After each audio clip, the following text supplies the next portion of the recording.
oras na, hindi pa natutulog eh. Matulog ka na, anong oras na? Mamaya.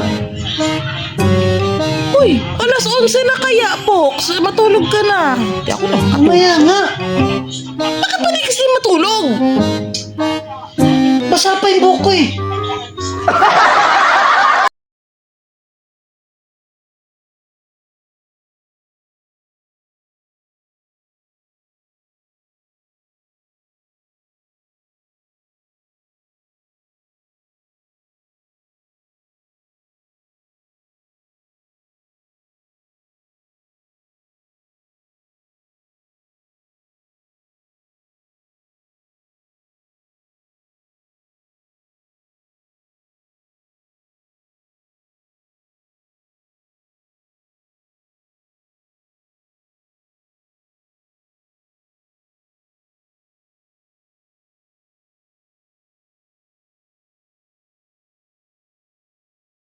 Ay,